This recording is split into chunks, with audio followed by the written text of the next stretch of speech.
What's up, metal and heavy music fans? It's Flight of Icarus again with MetalTrenches.com. As always, if you haven't already, please do subscribe to the channel, like the video if you enjoy it, and share it with others so we can grow. It's time for another edition of Recommendation Roundup, where I just take releases from the past few weeks that I really want to make sure you don't miss out on, and share them out to you. So let's get started.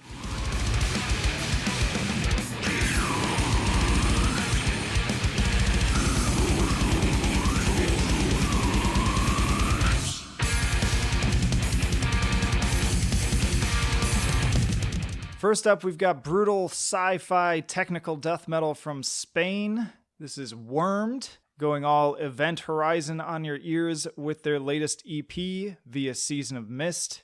It is called Metaportal, and conceptually they describe it as a nanotechnological war has been unleashed in the void to defeat the last sower of human life, Kriegsu. I'd recommend Wormed to fans of Wormhole, Dying Fetus, and Cryptopsy. And I gotta say, I'm not a big fan of brutal technical death metal. I know, sacrilege. How can I even say that? But there's really only a handful of bands in that specific genre that I really, truly love and want to listen to over and over again. And Wormed continue to top that list for me. It's just something about how they structure things, because usually this is another band, if you're not familiar with them, they use those really indecipherable guttural growls that are just like and you don't understand what they're saying. That's usually not my bag, but for some reason the way that Worm do it just works for me, and clearly it has a lot to do with the songwriting and the instrumentation. These songs are just super dense. They're known for just packing their songs with just this really oppressive mix. The riffs are very psychedelic in addition to being very technical. They definitely bring in that kind of sci-fi sound even without the lyrical piece to it. Something about it just sounds like it's from space, from some otherworldly dimension. I described it as kind of like a perfect bridge between classic acts like Dying Fetus with more modern atmospheric ones like Portal and Alterage. It's just that perfect middle ground between them, and this EP, once again, is absolutely excellent. All four of these tracks are highly concentrated, very concise, they deliver maximum impact, and they also, even in their brevity, never sacrifice complex, progressive songwriting. It's just perfect. It's as airtight as an escape pod filled with xenomorphs.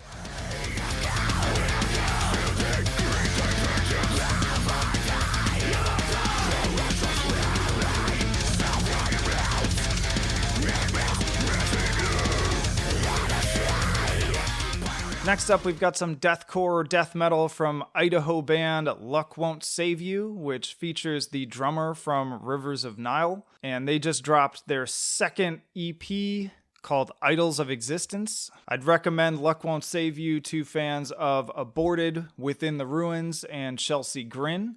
This is a very riff-heavy album. I feel like they've really embraced some metalcore roots on this one, and don't get me wrong, the vocals are still vicious and brutal and very much death metal, but the guitars just feel like they have a lot of reference points to early 2000s metalcore, mixed with kind of a touch of Beneath the Massacre type of stuff too. It's got that kind of techie tone at times, and I guess it reminds me the most of Within the Ruins, because they're sort of like a hybrid between those things.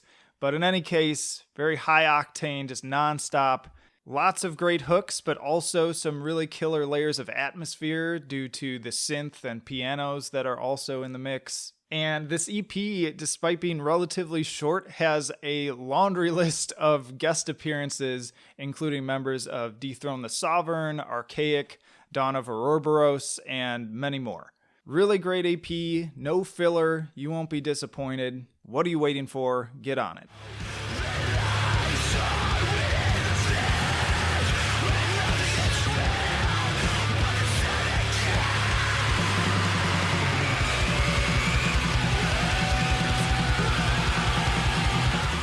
And then our last album is one from back in June. It's Sweden's This Gift is a Curse, with their new album, A Throne of Ash, via Season of Mist. I'd recommend This Gift is a Curse to fans of Full of Hell Anal Nathrak, and Hexus. And I gotta say, like, this is an album that really kind of came out of nowhere for me. I wasn't as familiar with these guys, and what ended up happening is, as some of you may know from following the other reviews, and particularly I did a review video on the new Full of Hell and how I was kind of disappointed with it.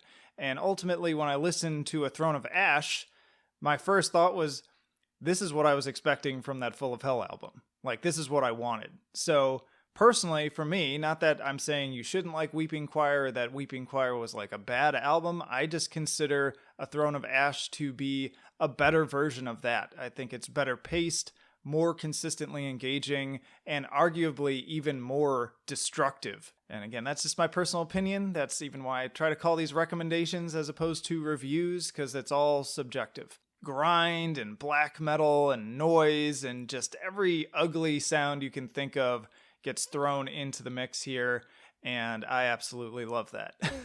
Makes it hard to define it by any specific one genre. It also draws in a little bit of like kind of Scandinavian hardcore, which just often already has sort of some blackened atmosphere to it. That's why I brought Hexus up as a reference point. And ultimately, it foments only the most offensive cognitions and insidious imagery. Very consistent, powerful, fantastic stuff.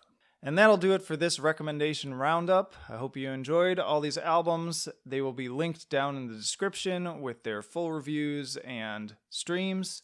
Check them out. Buy them if you enjoy them. Support your scene and your music, because that's the only way to keep it alive. But for now, Flight of Icarus signing off.